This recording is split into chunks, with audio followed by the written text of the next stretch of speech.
I was trained as a production farmer. I went to an agricultural university, learning about how to be an intensive farmer, how to use agrochemicals and all the fertilizers. It seemed so obvious. It was always the way future. And that is the way that my neighbors and my contemporaries still feel. I'm in a very different place now. I'm an organic farmer with a pasture-fed herd of cattle. And I often ask myself, how did it happen? It wasn't where I set off or planned to get there. And I think that the things that have helped me change, certainly the environmental stewardship schemes that we've had in the UK, they certainly started me off on this road. My love of wildlife photography has certainly helped hugely as a guidance and an inspiration for what I've been trying to do. But the biggest problem is achieving a complete change of mindset from production farming. And I think you have to underestimate just how big a mindset change that is. For instance, when I took this picture, I would have thought it was all about the calf, the production animal. And then I gradually came to realize, well, actually, it's all about its habitat that it's in, the wildflowers. But now I can see it's the interaction of the animal with the wildflowers and the effect it has the soil underneath. Soil, I think that's one of the things that we really underestimate. I know they've been talking about this morning, but as a farmer, you don't see it. But getting a healthy living soil is absolutely critical. It's one of the basic building blocks of building back with nature. And then once you've got to get the soil healthy, you need the biodiversity. This is one of our herb-rich lays. We've got 5 species of grass, 5 legumes, and 5 herbs. And and then this is our permanent grass that we've got there, which is even more biodiverse than all of that. To utilize it, well, we've got a herd of cattle which we mob graze and we move around. Now, the fabulous thing about mob grazing is that in the UK, at least, it's like the Wild West out there. We're making it up as we go along. There's no government advisors to tell us how to do it. And that's actually quite exciting because we're all mostly part of a forum and we keep telling each other what works and what didn't. Another name for it is tall grass grazing. And the adage is that you shouldn't see their knees when they go in and you shouldn't see their ankles when they come out. And the thinking there is that you're keeping the grass growing a length so that you're not bearing it right down, so the root growths underneath are still growing. The other benefit of the mob grazing is that there's a couple of months in between the grazings, and this means that all the plants can flower and they can set seed, and this has multiple knock-on effects for all the wildlife. We also outwinter the cattle. The cows outwinter. We've got very thin soil so that the land doesn't poach. And the cattle themselves, they're quite happy. Even when it went down to minus 17 once it did the other winter, breaking 5 inches of water in the trough was interesting, but the cattle are fine. But it's amazing how much wildlife gets attracted because we've got the cattle outside. This is a meadow pipit. We get a flock of about 20 of them around the cattle at any one time. We get a lot of pied wagtails. The redwings and the fieldfares stay around. And actually, when the weather gets really cold, we get masses of woodcock. And we think that the only reason that is that the fresh cow dung is the only thing they can get their beak into. We get a lot of hatches of the butterfly. This is the common blue. And it's not about rarities, what I do, but it's nice when they turn up. This spring, for the first time, we found a colony of the Duke of Burgundy butterfly, which is very satisfying. Because of the long grass we have and all the legumes, we attract a lot of these short-tailed field voles. And this is what a lot of our predatory birds feed on, the barn owls. And last week, we just ringed 4 chicks in one of our boxes. That's the first time we've actually looked, but it was very pleasing to see quite so many. This is a skylark nest. Skylark seems particularly suited to what we're doing. And we get huge numbers of them. And walking sort of in the wintertime, walking in the lee of the wind into the stubble, it's nothing to get 50 skylarks all jumping up in front of you. But hopefully we're helping all the different bird species because we're trying to increase the amount of insects that we're growing. This is a wren's nest we had. Hare numbers have really shot up. And it's really nice. This spring we came across 2 young leverets, only just a few hours old. I suspect they were still damp. But it's lovely to see them. We probably got too many deer on the farm. I'd like to see them. I like to photograph them. So that's really good. And then, of course, you come across their fawns in the springtime. And this is where sort of mob grazing helps as opposed to mowing everything, because mowing's a bit destructive, but mob grazing, all these things have a chance to get out of the way. Probably the most destructive thing I do is ploughing up the herb-rich lays to grow organic crops of wheat and barley. The grass can be made organic a while back, but taking the step to going organic growing crop was a real sort of barrier for me to get over. And I sort of finally, let's go for it. But you wouldn't believe the forms I had to fill in to get there. But looking back on it now, I realized I did it in the 1970s early on because there was no glyphosate then. There were a few primitive fertilizers and other things. And actually, it's a lot more comfortable than I thought it was going to be. Sometimes, however, we have a bit too much harmony. It's my fault. I should have been growing spring crops, not winter crops, when we still have the full spectrum of arable weeds. But we are getting a few nice species coming along now. This is the Venus-looking grass and the pheasant eye on some of the thinner headlands. But these are plants you just don't see many other places. We also got a lot of wild bird seed mixes, and this is part of a flock of 500 linnets that regularly come on the farm in the winter, which is great to see them. But somebody said, well, you shouldn't have so many together, that they should have lots of other places to go to. But what we provide here, this is one of our herb-rich meadows. In itself, it isn't hugely productive, but there's so many other things we provide because of it, and the public goods. So we've got a footpath through all our grass fields. We test the nitrates from the water that flows down our valley, and they're nil. There's no nitrates at all that come out of there. We've done the exercise with the farm carbon cutting toolkit. And it's not a precise tool, but we estimate we're sequestrating something like 500 tons of carbon equivalent per year across our 700 acres. And I think there's a good case with the Brexit going forwards for being able to retain some of these environmental stewardship payments. We're delivering on the public goods. We're not getting credited for them. If we want other farmers to do it, they need some payment to encourage them to do that. Also, with our product, we were determined that it wasn't just going to become yet another commodity that's internationally traded and lost in the supermarkets. And there was no other market, so we started selling it ourselves. Unfortunately, I have a wife who's a Rottweiler of a salesman, and my daughter is too, and there's now a competition every time a car comes back as to who can sell it before it all runs out.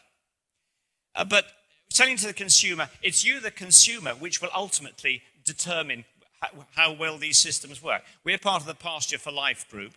If enough people start asking for the Pasture Life products, a lot more butchers and supermarkets will pay attention and start asking after it. So never underestimate the power of the consumer. And lastly, last point now, with other farmers, I think I've shown that on our farm that we can do it, and that looking for nature first is quite feasible to still run a commercial farm enterprise. The big thing that's missing is the mindset change that people have to go through. It can be done. Thank you very much.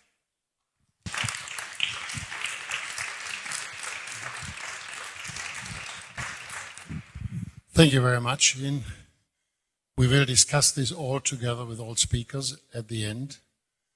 And I will also ask every speaker afterwards what was their motivation to go into this and how they would see the development for the future before we start discussing. And now we have somebody who has also done filming, wildlife, and you have worked for the BBC for a program, but now you are a farmer. 175 acres, if I remember right. And you give us your story now so that we have another good example how things can be done.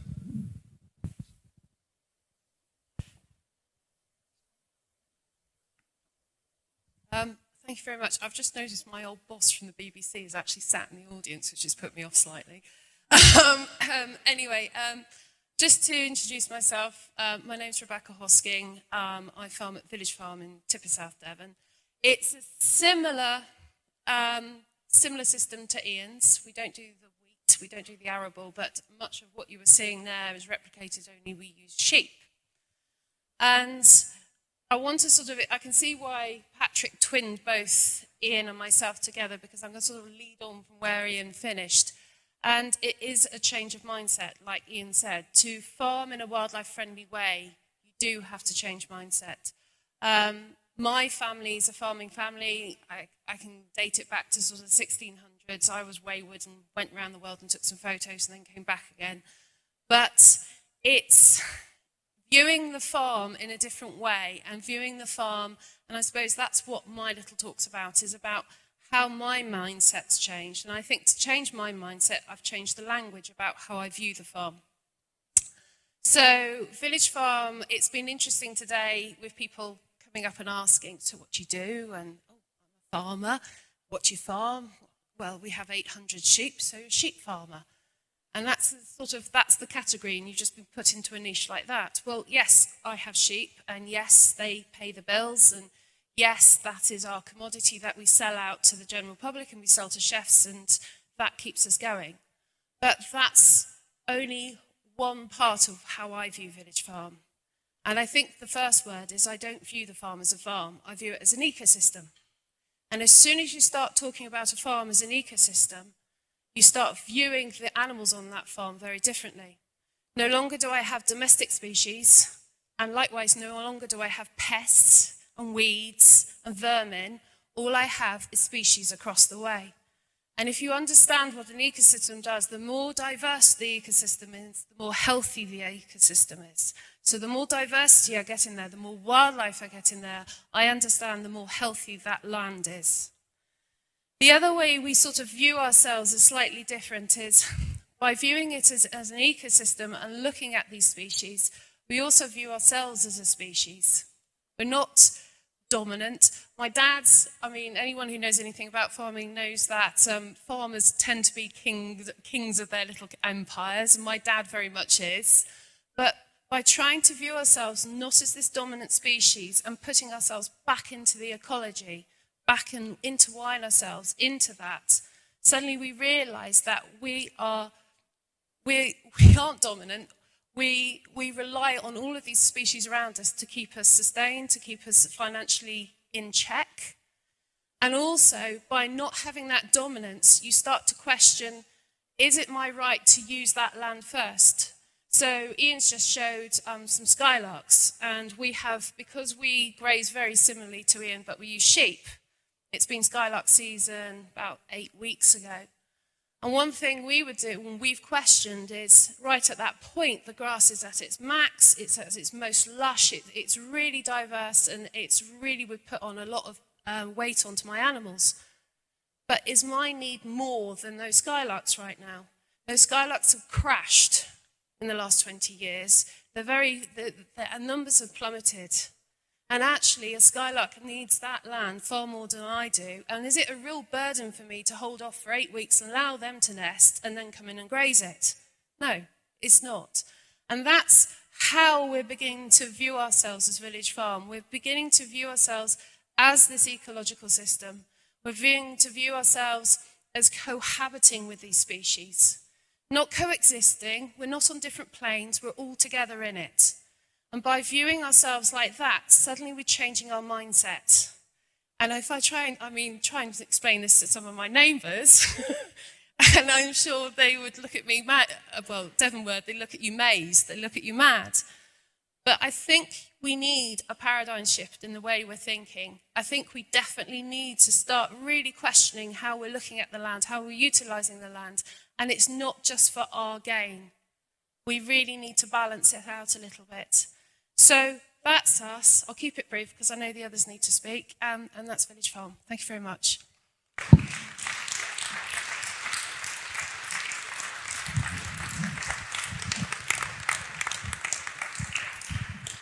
Thank you, Rebecca. Yes, conversion starts here and here, because my experience in Switzerland was most of the farmers converting, you wouldn't believe it, the women were behind it. They started talking to their husbands, say, hey, there's more than just growing more.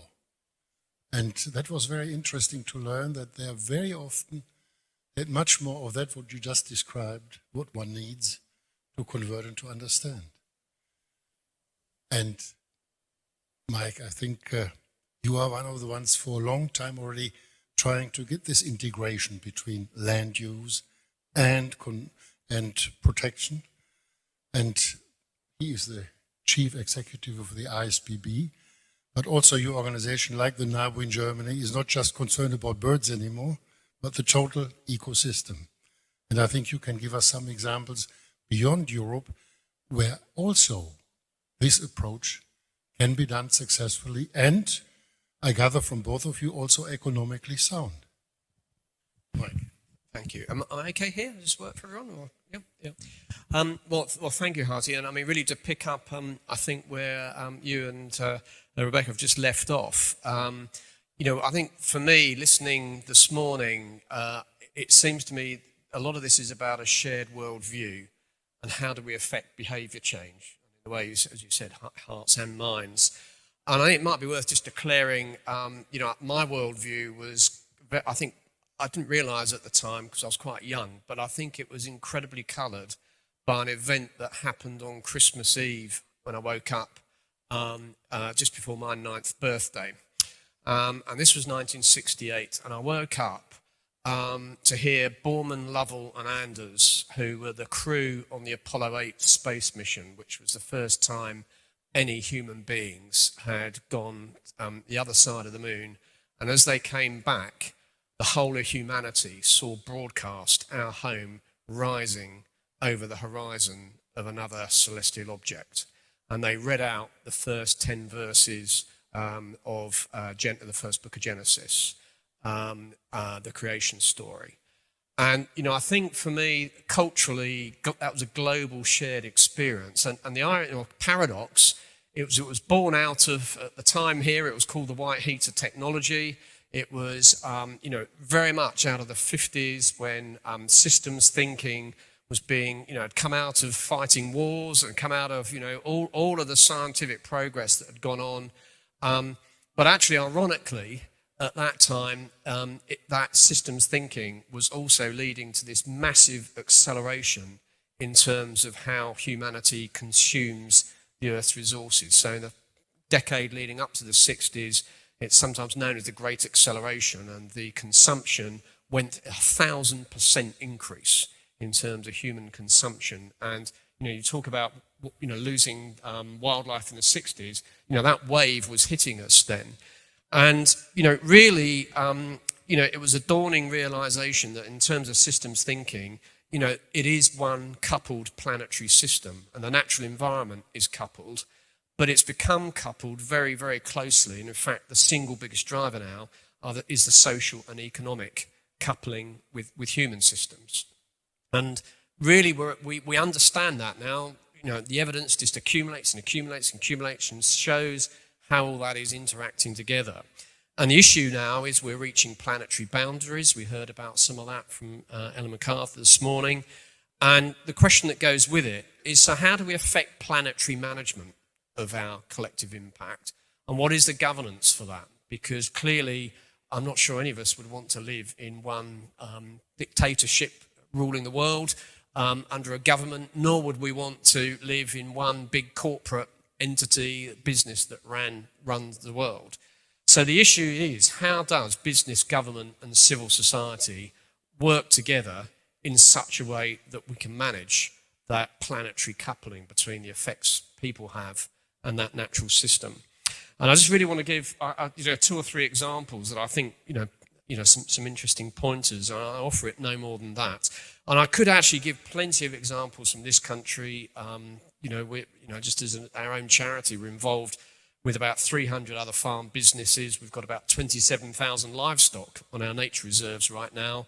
England and Wales' largest organic sheep farm just up the road from about an hour from here in Lake Vyrnwy. But I think some interesting wider examples. And I just want to take one out of each of those very briefly. Keep me on track with time. But firstly, let's just take government. Actually, I agree with your analysis. It's very slow.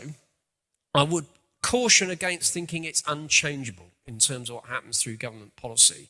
So I think we're at a very interesting stage with the CAP right now, agricultural policy. Well, agricultural policy either on this side of the Brexit fence or the EU 27 side of the Brexit fence. And it is worth reminding ourselves that in the period 2014 to 2020, some 420 billion, that's 420,000 million pounds, has been injected into agriculture in the EU, including the UK.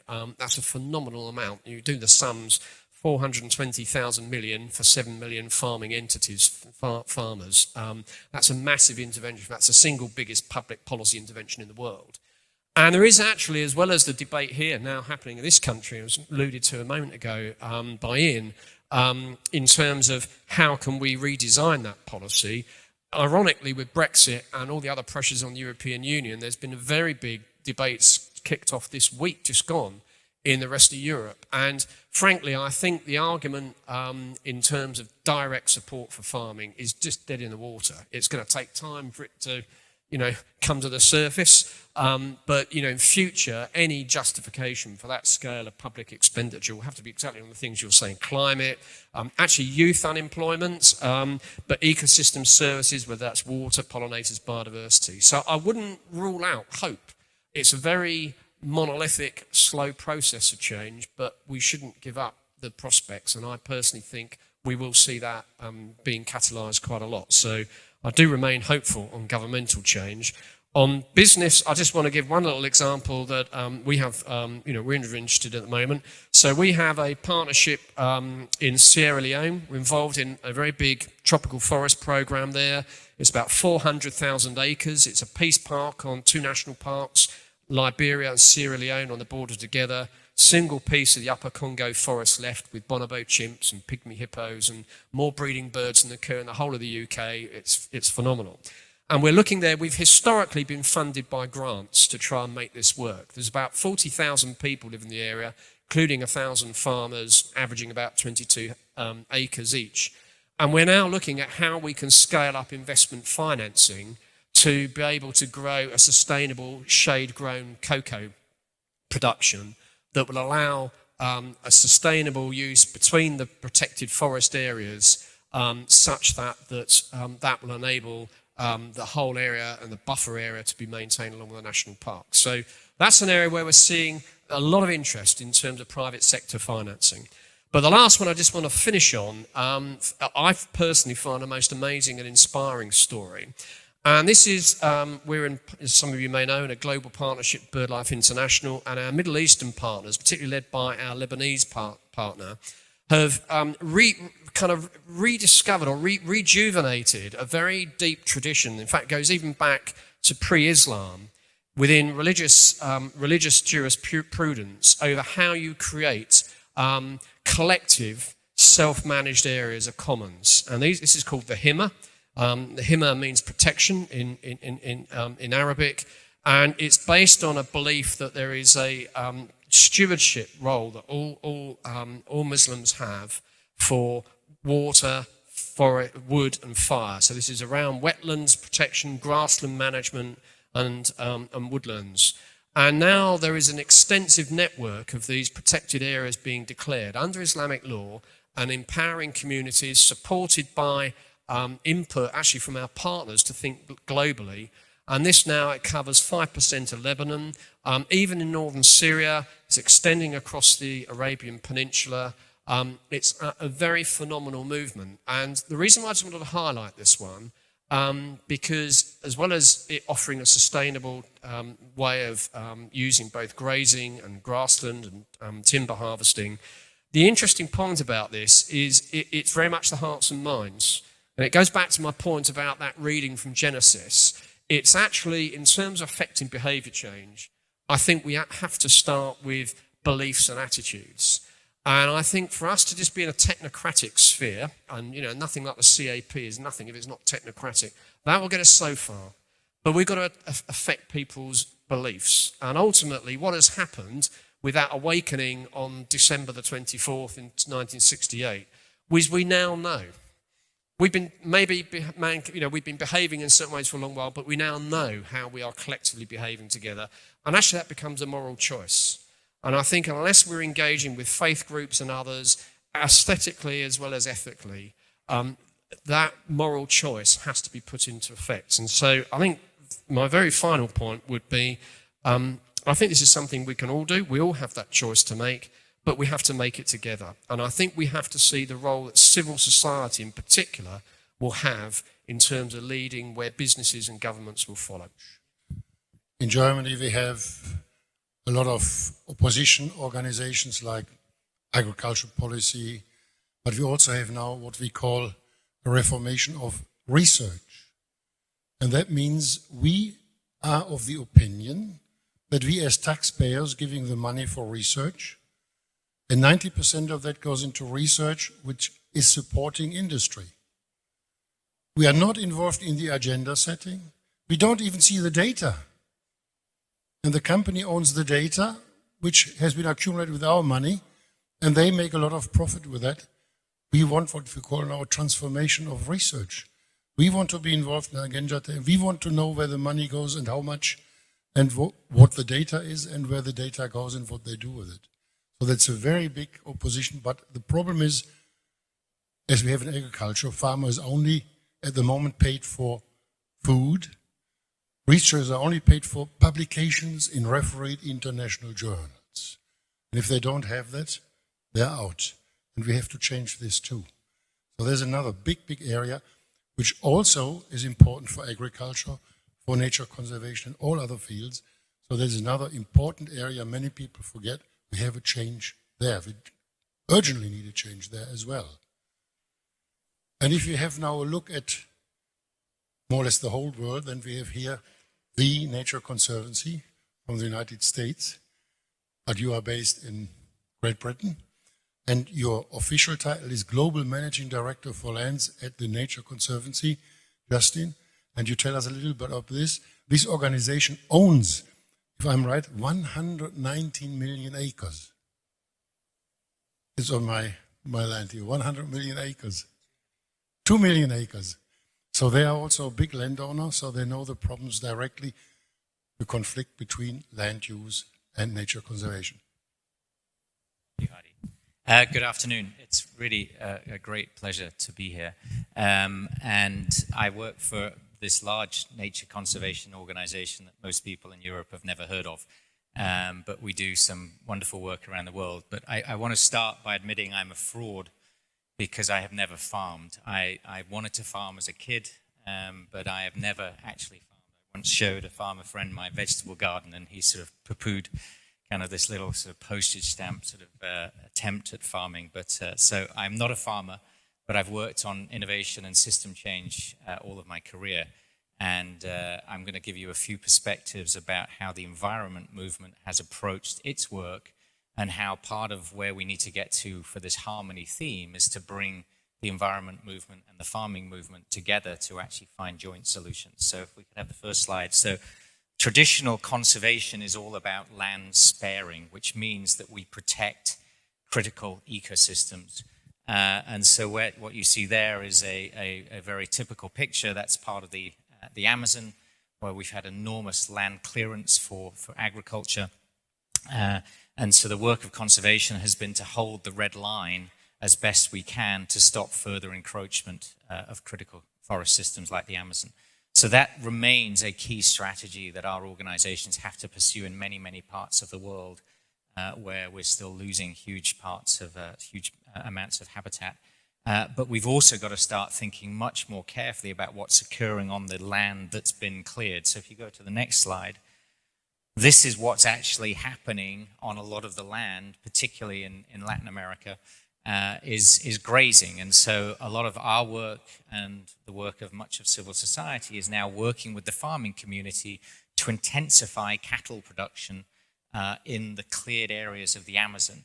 And so we can move, in this farm, this is a farm run by a wonderful gentleman called Gaucho, and we've worked with Gaucho to increase the intensity of the cattle there from 1 head per hectare to over 5 head per hectare of cows. So there's increased economics, there's better yield, there's some better livelihood for the cattle. But if you step back, you think, what are we actually achieving here? This is not a native grassland. This used to be 10, 20 years ago. This was a rich, biodiverse tropical forest. And it's now a grassland with an exotic species, with cattle grazing. So whilst we're working to increase or to improve the livelihood of the farmers, to work to increase these systems, what we are not actually figuring out is this whole system sustainable? Because we've been working in our silo. What we've cared about is keeping the forest standing behind and working with farmers to actually figure out how we can do this. So we're sort of not necessarily stepping back to think about the broader system. If you go to the next slide, this is a fascinating picture. This shows the result of industrial agriculture over the last 70, 80 years, and it shows the improvement in terms of yield per acre or per hectare of corn. And this is the amount of corn that's needed, and this is maybe just a UK analogy, but for a Jolly Green Giant can of corn, this is how much corn is needed to fill a can of Jolly Green Giant. And so you see the dramatic improvement that's occurred over these decades, which from the one part of the environmental movement standpoint is great, because that's actually enabling that land sparing. We get more food per hectare, therefore we take pressure off ecosystems, and therefore we can actually achieve both environmental good, and we can achieve improved production to feed 6, 7, heading to 9 or 10 billion people. So that's the sort of logic that pervades a lot of how the environment movement is thinking when we start engaging with agriculture. The challenge is that same improvement has driven It's driven all sorts of increased chemical use. It's driven, and all of the runoff of nutrients into water.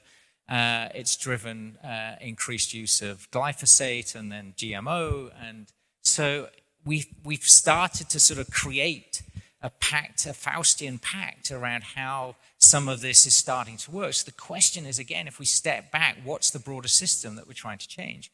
The reality as well, in the US, where there's about 90 million acres of corn, 40% of the corn is used for feed, to put into feedlots for cattle. About 36% of the corn is used for ethanol, for biofuel, and about 20% of the corn is used for high fructose corn syrup.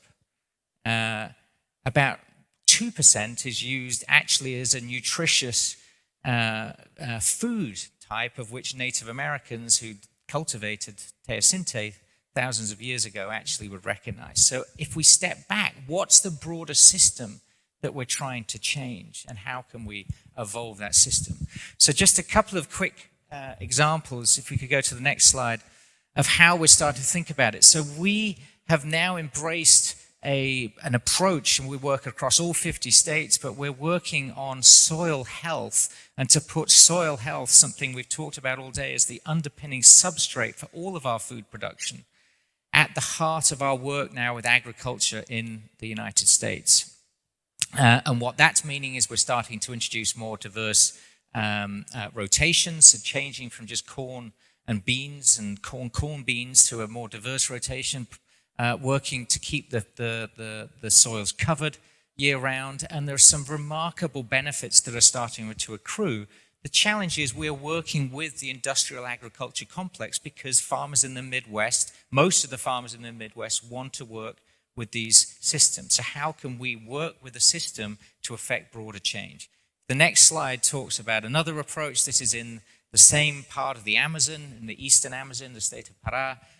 Instead of working on cattle, what we're doing there is actually spurring reforestation schemes, working around cocoa, but also introducing many other fruits such as acai and cupuaçu and other things with incredible nutritious properties that we're just starting to recognize the benefits of. But the challenge is, how can we scale that? Right? If we think there's a mindset shift that's needed here for farmers in the affluent West, the challenge of shifting mindsets and getting the technical knowledge to farmers in Latin America or Asia Pacific or Africa is many times harder. But we're looking now at how can we upscale some of these types of solutions that create a much more harmonious environment and actually restore forest into previously deforested areas. And the next slide talks about Africa. This is a lady called Jane, working in the Tana watershed just outside Nairobi, where 90% of Nairobi's water comes from, where again we're focused on soils, we're focused on improving agricultural systems to avoid the huge runoff of soil, the huge loss of soil that we've got in many of these countries. And we've got people actually in the city of Nairobi, the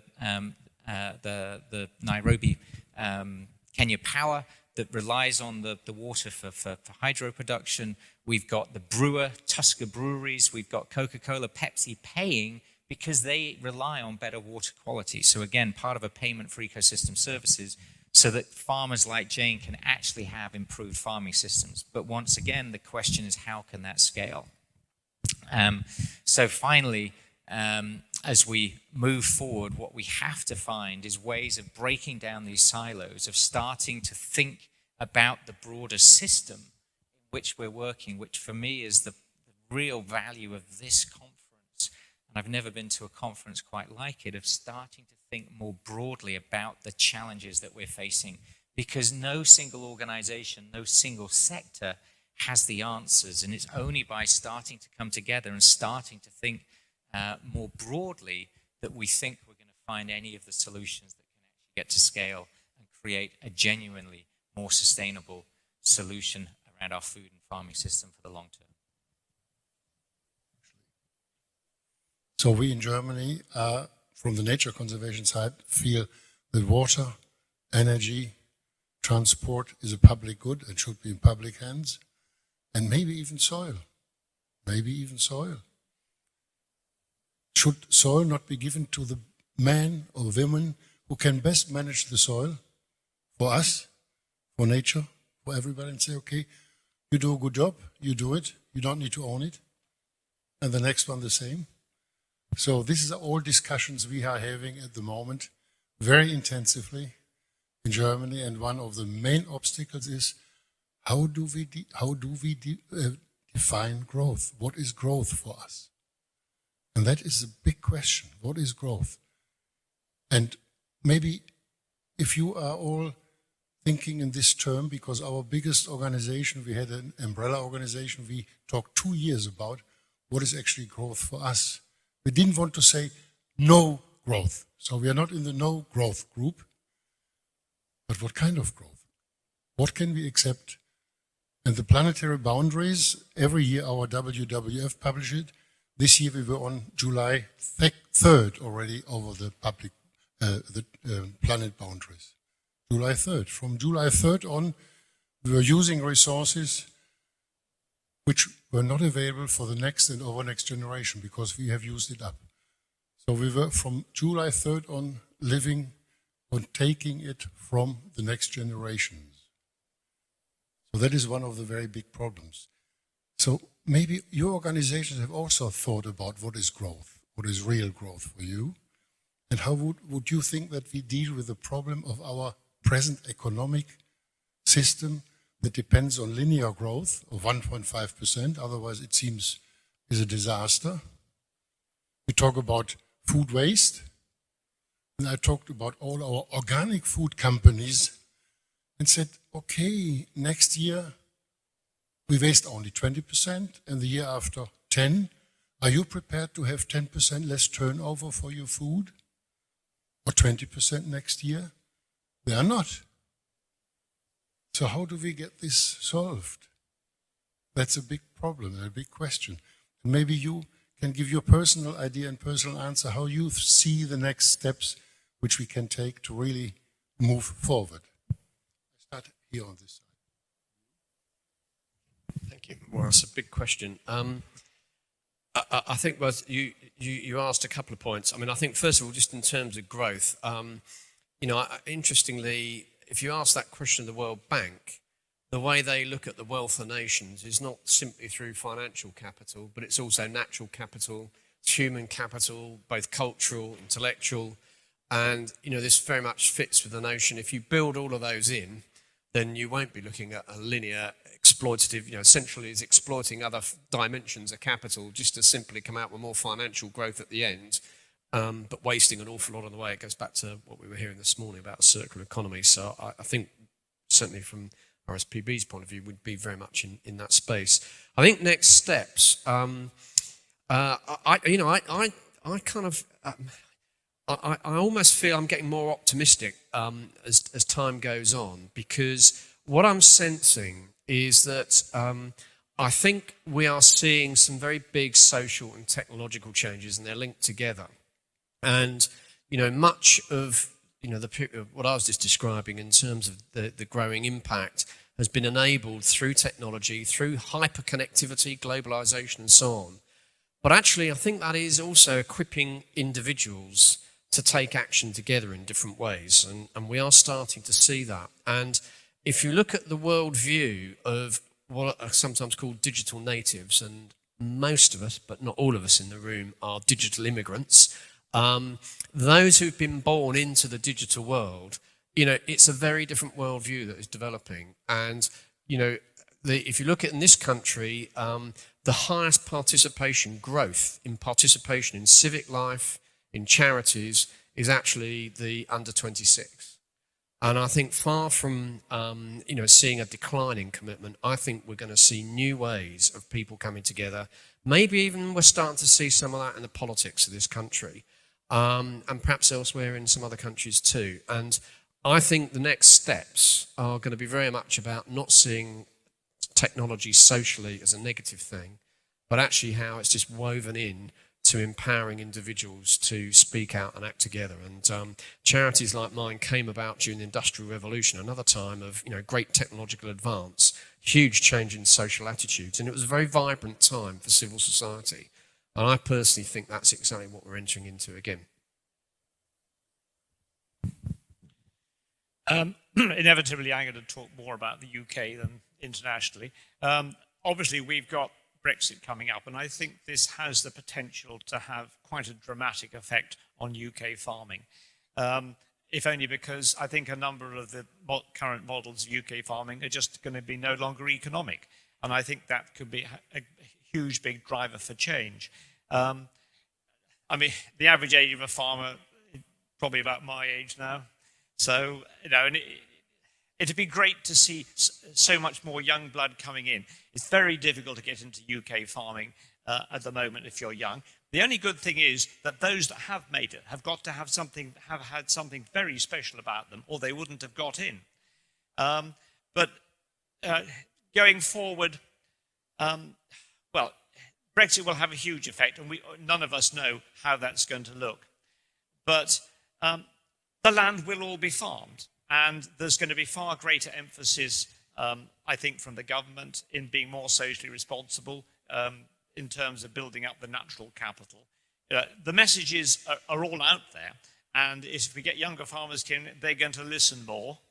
I'm relatively hopeful that what comes out of it is going to look better than it is now, just going down the same old model of exploiting our soils. I think all farmers now appreciate that the soil is the one critical thing where partly why their farms are failing.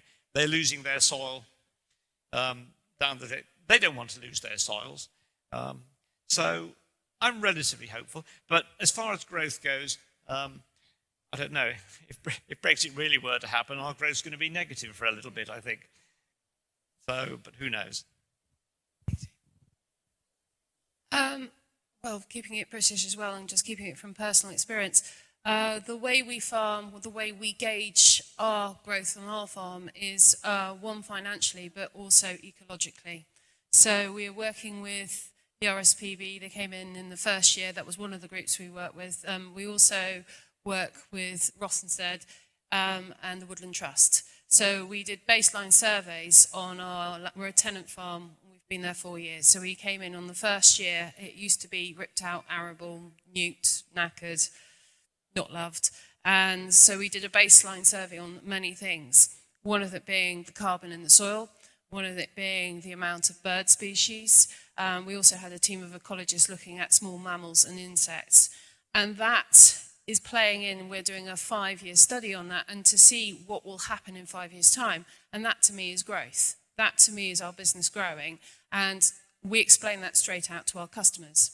And I think there is positivity, because the way, yes, there's a lot of people who just still buy their food from the supermarket and they don't care, and they don't care where it comes from, and they're not thinking the link up between. But I suppose being on the cutting end, we do direct marketing, we work with chefs in London, and it's that drip down effect. And we have a lot of chefs coming to view us, they're coming to visit us, coming to understand where the food comes from. They pass that through to the customers, that's going into the domestic market.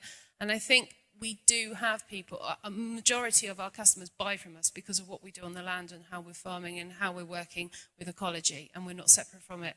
So there is hope out there, and there is, people want this, and it's also the health of the food, which we're not talking about, is the healthy ecology is the health of the food. People have had so many, I'm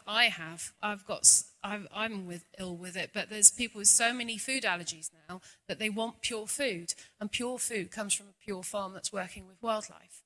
So it's sort of hand in hand, and to get the taste of the food, they come to people like us. So there is that knowledge now, and there is that beginning to seep in as well, which gives me hope anyway. Thanks, Rebecca. I don't think you could do this type of job if you're not optimistic about the future. But what worries me is a sort of complacency that, we've talked about sustainable development for 30 years, 87. So and a lot of corporates and others have sort of co-opted it and are all doing good stuff. But everything we're doing is a sort of an incremental improvement, and yet we're facing a reality that requires a much bigger step change than we're currently willing to embrace. Because I think we're all afraid at what does that step change actually look like, because we don't know and we can't envisage it, and we're afraid to take that leap into the dark, and everybody's afraid around what social disruption and dislocation and things. Well, guess what? That's already that's coming anyway, right? So the sooner we actually embrace the fact that we need to be more radical and more revolutionary, I think the better chance we've got of actually creating a brighter and better future for the planet and for our children. And so that's what gives me hope, that I see more interest in actually being a little bit bolder than we have been. And what does that mean in terms of growth? And again, this conference, I think, gives us license to talk about this, or at least to dream this, that we have to start.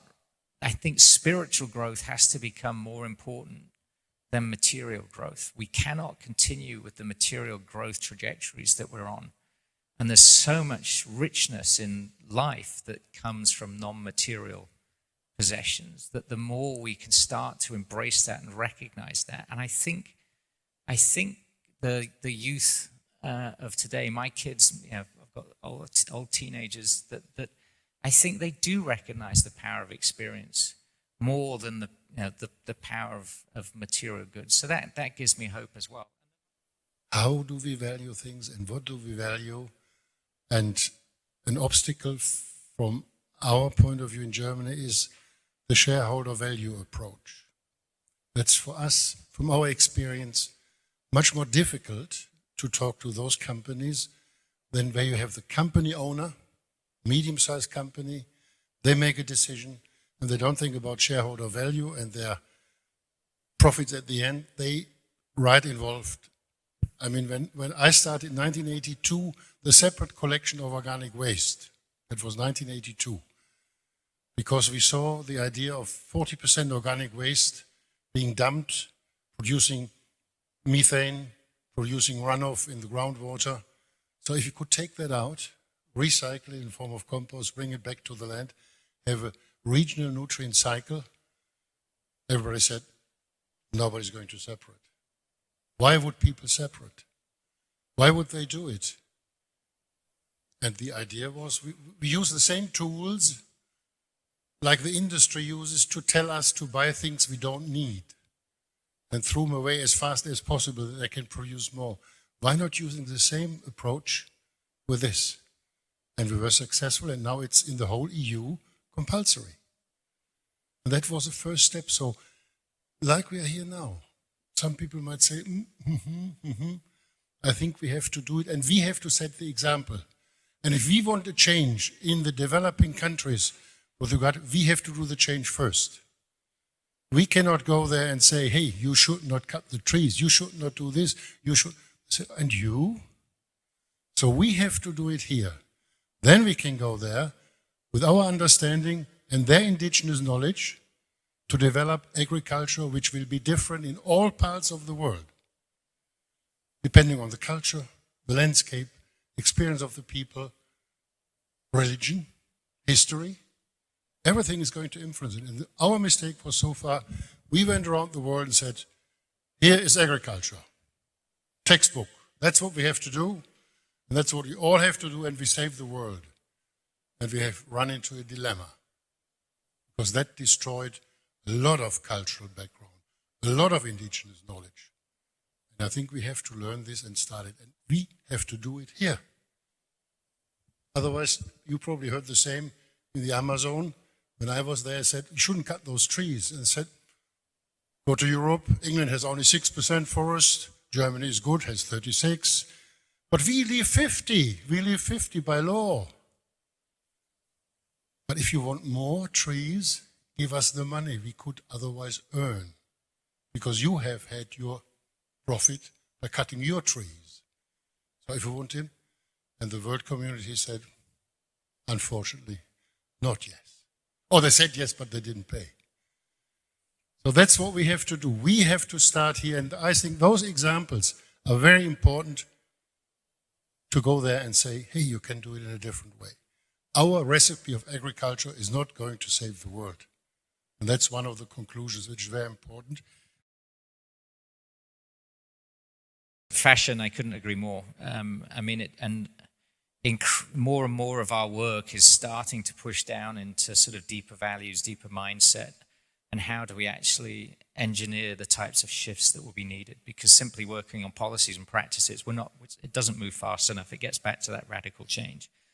But the question is how, and actually then what are the right vehicles to do that? Who are the right organizations? It turns out I used to work for a big corporate, I now work for a big NGO, right? Both are challenged with the same incumbency issues. But then small startups struggle to how can they actually have the impact. So if people have got ideas, then I'd love to discuss that further. The fashion one, one of the most fashionable things is food. And I actually think one of the ways we're going wrong in this country and we're going wrong in the West is the limitation of what we're growing. When you think there's sort of like 20,000 edible plants in the world, yet we only eat about 20 of them. And so we're making these horrendous monocultures around the place, whereas actually there's far more edible plants that would sustain far more biodiversity.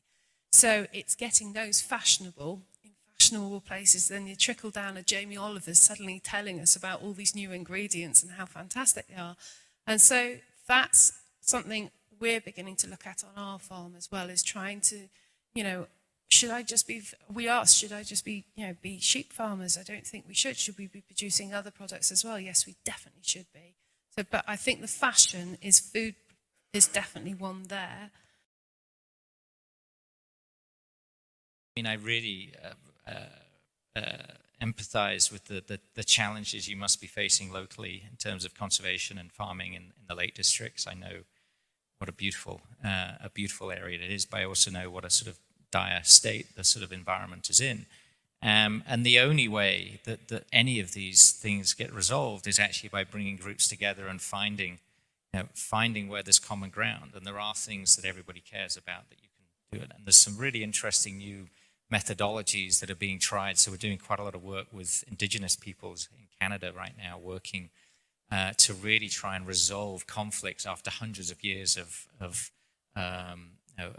really being repressed and denigrated, and to try and bring healing together for some communities and to find some shared solutions. And none of it's easy, but it's essential to just find dialogue is the only way we can resolve things as human beings. I think it comes down to personal contact, and it's really, once again, what you were saying. It's finding common ground. As a farmer, a farmer who loves wildlife, I've had persons from certain NGOs come in and tell me what's wrong with my farming, and sit at my table and have my cup of tea from me, and I'm thinking, yes, and you're drinking my cup of tea and telling me what's wrong, and I'm actually on your side. And then I've had other ones who are wonderful. And I think coming from a farming perspective, farmers always think they're being got at. Whenever anyone comes into their yard, they always think they're either being sold something or someone wants something, because they never come and see us otherwise. And so it's finding something that actually, like all of us, we want to be respected, we want to be appreciated, and whatever you're going to bring to us, it's common joint goal that we want to. So it's phrasing it in a way and finding common ground that they want what you want. And it's both Ian and I do this practice of holistic plan grazing or mob grazing, and we use Alan Savory. And in his book, he lists a similar type argument where there was a real standoff between some ranchers and some conservationists. And actually it was meeting and finding common ground and finding common language, and actually asking, what do you want the landscape to look like in 20 years' time? And actually there was a lot of similarity between it. Farmers versus conservationists. It's interesting. I've got a foot in every camp.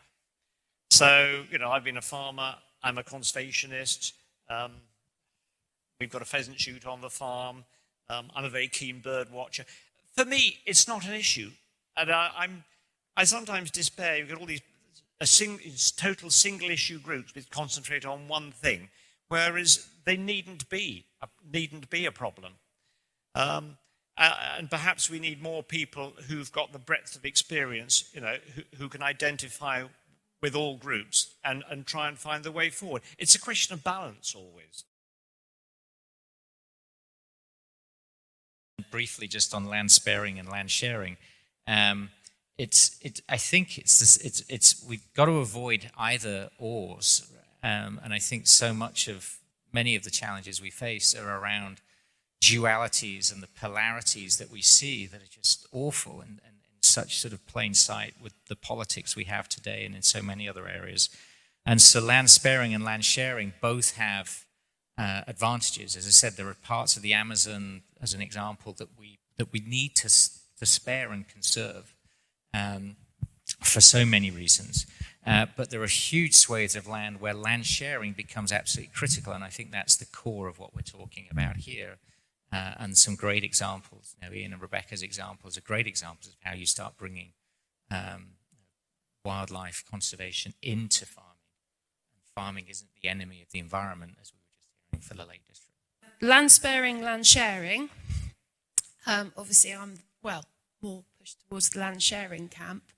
But no, I agree with Rose. There's parts of our farm which we just don't go to because that just does need to be for nature. But I think one of the ones with there's a certain journalist who's very keen and has alienated quite a few farmers with his very strong views on land sparing, in particularly places in the uplands. And I think the problem with that, there is one real problem, is that to actually integrate ourselves back into an ecological system, I really don't want to be just this voyeur tourist that goes up to this gated big wilderness, has a look at it, says, isn't that lovely, and then goes back to an urban environment again.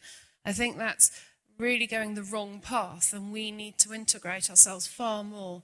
And I also get a little bit ticked off when they always use Yellowstone as a great example of, isn't it great? Well, that was, not to be disrespectful anyway, but it was very much a Western middle-aged white man's ideal of what the wilderness was.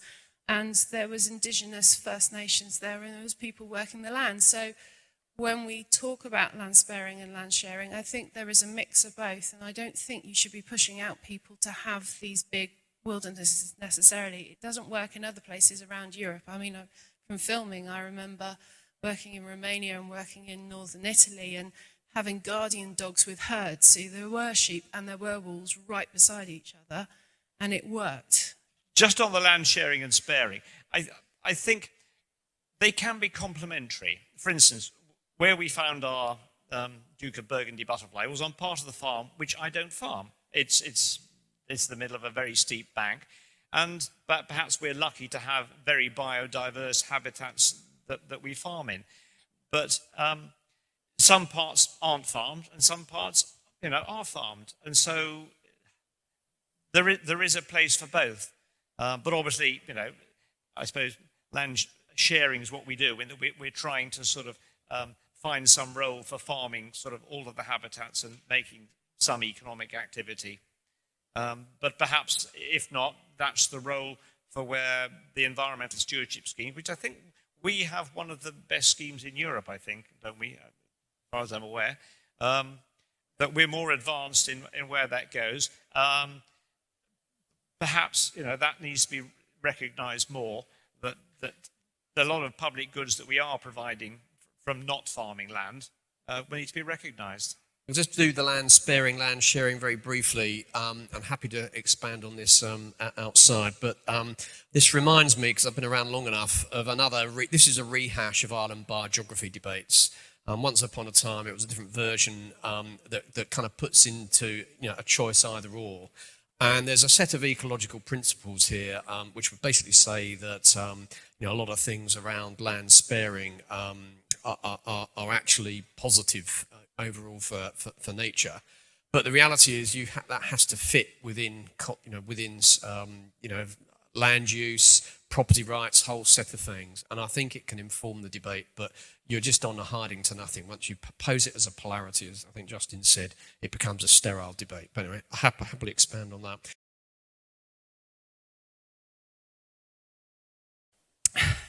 You're going to educate the customers that want to be educated. You're never going to educate the customers that don't want to be educated. That's what I've found. Social media is a good way to start. And there are only certain, you can't change the world overnight. You're just going to change the ones that want to hear.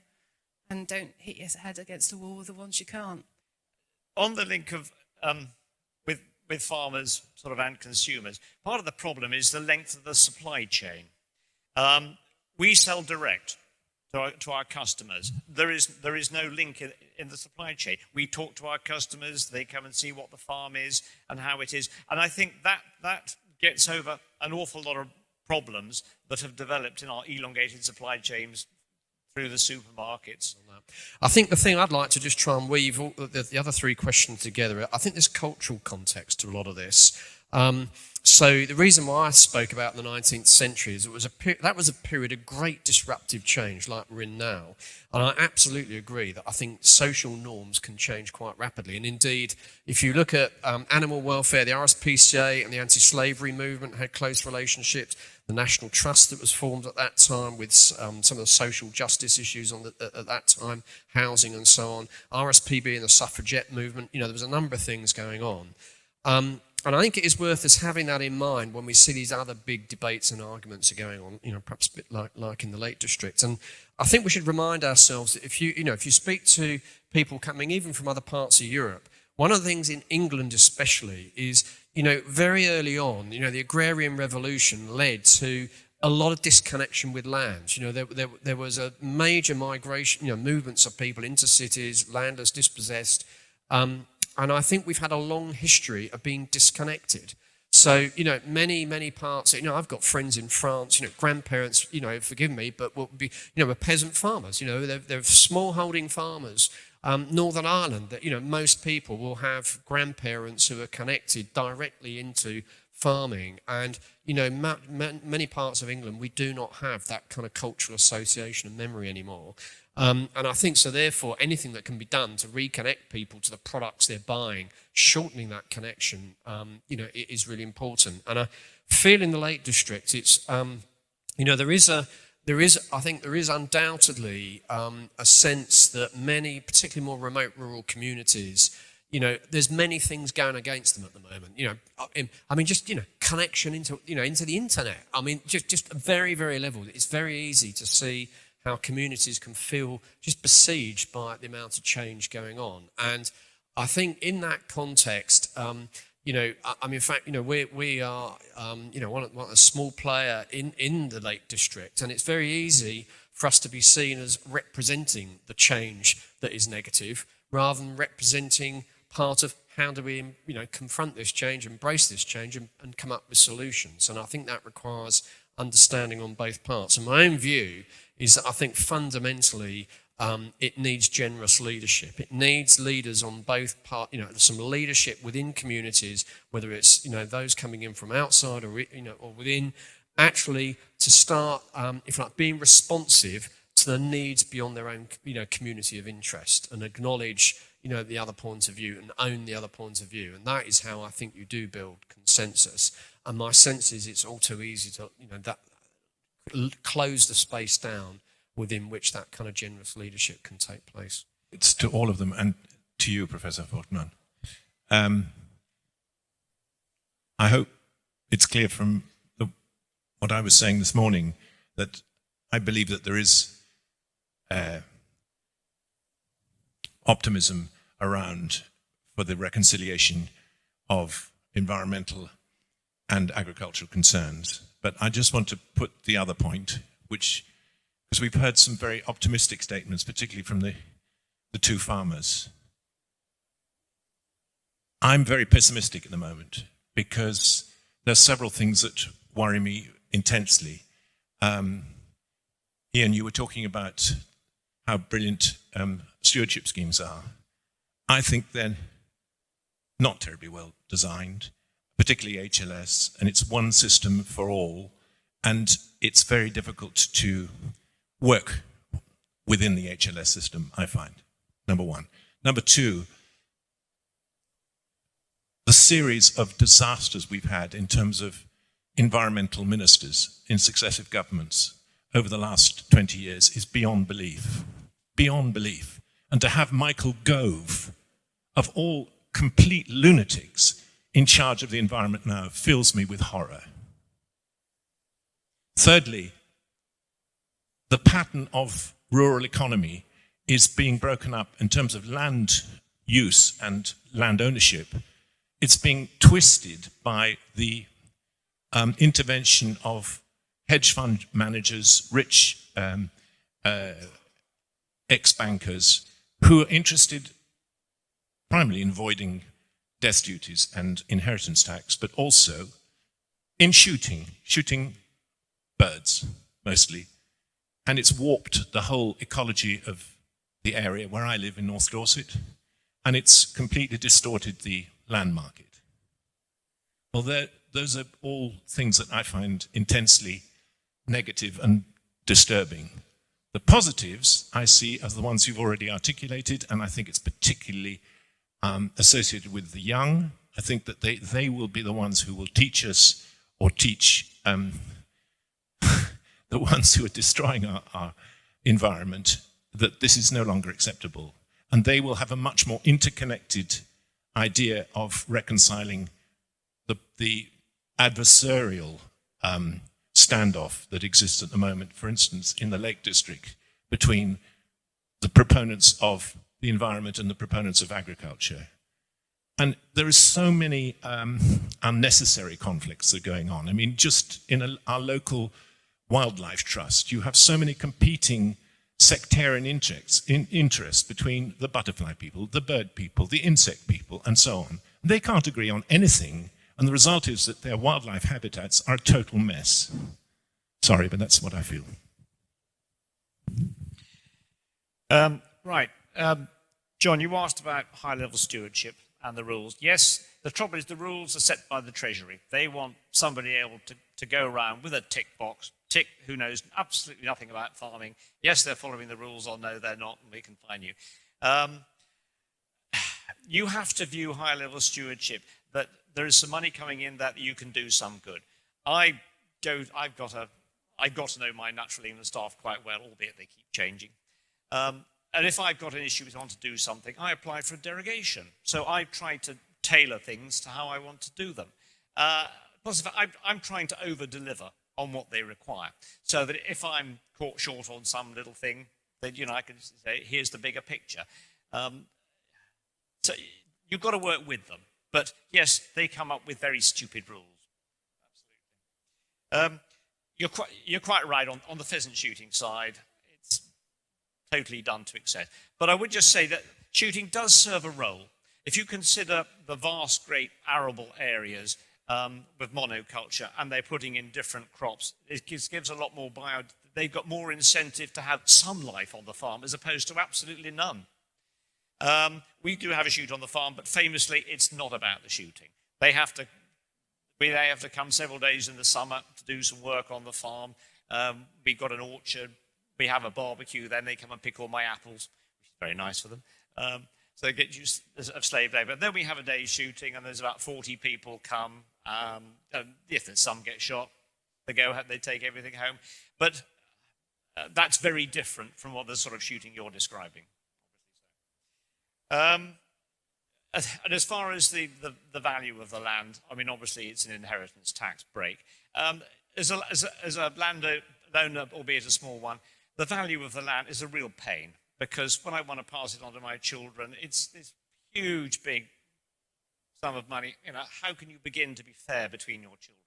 So, perhaps the loss of the inheritance tax somehow, I don't particularly wish to give it all to the taxman either, mind.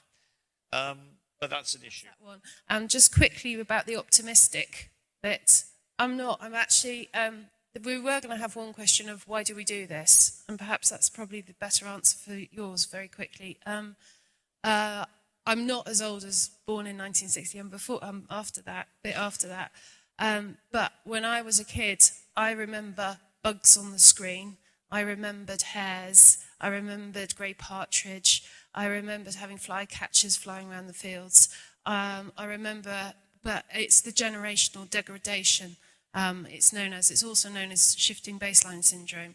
And I think it's the thing that's catching out conservation hugely, and it's catching us all out. And if you don't know what it is, very quickly, just to give an example, I have Charlotte here, who was an intern for us, and I'll just give you an example, because Charlotte, I'd love to seeing bugs one day spratting on screens of her car, and I would love her to see hedgehogs again, and I would love her to see all of these things that I remember, so that's why I do it.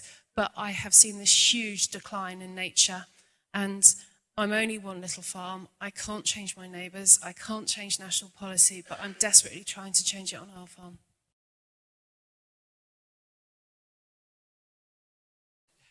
I would like to say that a lot of existing farms are getting under a lot of economic issues anyway. And I think this is an alternative way. I've always said I have the benefit of having one of the world's worst farms in terms of depth of soil. So perhaps the option for me to have an intensive farm wasn't really there. I mean, we struggled at it for far too long. So it does provide alternative. But there are other ways of bringing in the income, from selling direct, from doing farm tours, from doing influences. I don't know how I've ended up here giving talks on it. It sort of snowballs a little bit. And I think you've got to develop different skills for creating the farm income. It's not straightforward farming, but I think going forward, farmers have got to look for different ways of doing things. And just doing the same old intensive farming, if it's not going to pay, that's where you've got to show your initiative. Quickly on the financial one, yes, it does. I do better than commercial sheep farmers next door to me, but the main thing is change. People don't like change, and unless they're right up against the wall, they won't change. And I think there is a study somewhere, someone was telling you about, even if you're economically more successful and you're you're producing more. It shows how stubborn farmers are. There's about a 50-mile radius apparently around you. Well, everyone knows who you are. They won't change because they know you. You go outside that 50-mile radius, they start changing because they don't know you. And that's where change happens. So I'll just rehearse a few key points here. So from RSPB's position, as it were, I mean, absolutely, we're part of a debate about how we move away from the kind of intensive models we've been talking about the last day or so that, you can point to all the impacts they're having. And absolutely, organic's part of the solution. I did actually say at the very beginning, I mean, we manage the largest, and I mean the largest organic sheep farm in England and Wales. And, that takes some effort. And we're doing that because we think that's a very positive intervention. This is on the Lake Vyrnwy estate in conjunction with Severn Trent Water. So absolutely, organic, is part of the solution. It doesn't follow, though, that it is the whole solution. And I would just caution, the evidence isn't there to say that organic has the monopoly on being the only best for biodiversity option. We have to look at this through the lens of how do we achieve objectives for nature and nature conservation, relevant to others. And so I think we see it as a very relevant part of the mix, and are very supportive of that. I have to say, where we have got organic accreditation, we're very proud of that, and from the people on the ground, through to the top of the organisation. It is. I think it is just really our scope is only one facet, I would suggest, of how, I'm sure many people here will regard all the benefits that an organic approach will take. And, they're very relevant, but, from our perspective, it's part of the solution, but not the whole. Yeah, we are coming now to the end of this afternoon session. And maybe at the end I give one example of what we do in conflict situations. When I was president of our agency, we had the same situation. Actually, the nature conservationists had this, what we call partisan tactic. They bought land and then they told the farmers, you have to do this and this and that, and the conflict was there. Now, whenever we start something, we have a 2-year period of moderating, having all stakeholders, we paid from the government, up to 500,000 for that, have everybody involved, and at the end of the 2 years, they come with a plan. And if we think that's a good plan for nature conservation, we might put 20 million into that program. If the plan is not good enough, we have spent 500,000, but we haven't wasted 20 million, and at the end we found we didn't get our goal, what we wanted. So this moderation of all stakeholders involved is a very important aspect, and I think I would urge to do that. Secondly, politics. Well, we have the same problem when we have some governments with politicians, but we as NGOs have direct contact immediately. I am able to talk 4 times a year to Mrs. Merkel, and whatever minister we want, within 2 weeks we have an appointment there, because we have one strength compared to other lobbyists in industry. They say workplaces, jobs. I say 5.6 million votes, dear Mrs. Merkel, for the next election. And that's our power. And that's why we are really able to talk to them. That's a very important aspect. And I would urge other countries that they get a kind of umbrella like we have. It's an umbrella. Everybody's in there. Because the government says, we don't want to talk to you and you and you and you. And if they talk to you and you, they get different answers. So we organize first a dialogue among all the organizations, and then we come to a compromise solution, and that's what we present to politics. And they know, okay, all of them supporting it. And that's a very, very unique situation we have. No other country in Europe has that. So that's, I think, is a very important aspect too.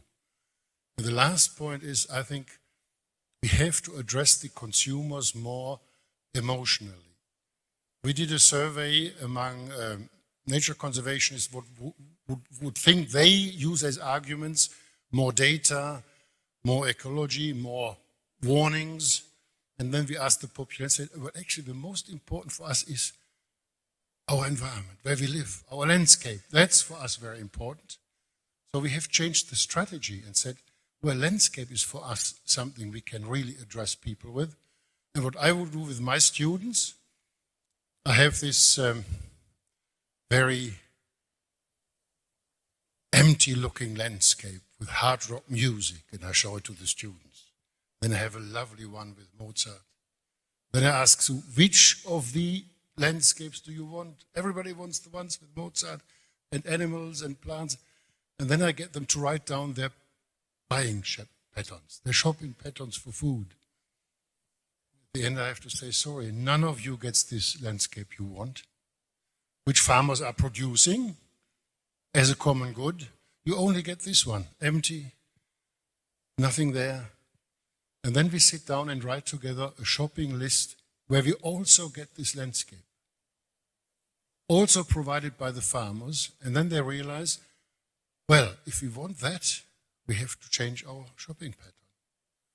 And then they all go home and said, well, actually, we didn't know that there was a connection between them. And I think this is what we have to do, this connection. What you do has an influence on, and they love, all Germans love their trees and their landscape and everything, it has an influence there. So I think if you get this message across to everybody with your what you daily do and buy and eat, you influence what you love. That's, I think, is the most important message we can get across. And from this afternoon, I think we can all take home, there is optimism quite a bit. With regard to politicians, I'm on your side. I'm very pessimistic. They really think only in 4-year terms at home. The first year after election is gone because they have to organize themselves, because we always have coalitions. 2 years they work, and the last year is next election. And so this is a big problem, and that's what I would like to ask. We have to influence that as well. Like in science, not just measure the publications you have, measure more than that. And that is a holistic approach. And I remember very well, when I came back, I told you, everybody said we thought you were a real scientist. At the end of 3 years of projects with others, one of my colleagues said, I know the difference between organic farmers and conventional farmers. Oh, I said, what's that? Organic farmers have books and music, and they play instruments. That was for him the big difference of all the farmers, because whenever we came to an organic farm, somebody played piano, somebody was this, there were books, there was all. So this is also a big difference and shows a cultural difference there. I know, I know. And with this, I think in mind that we have also a cultural change to achieve. We should go and have a coffee, and everybody works hard on this cultural change. Thank you very much, and thank you very much for coming.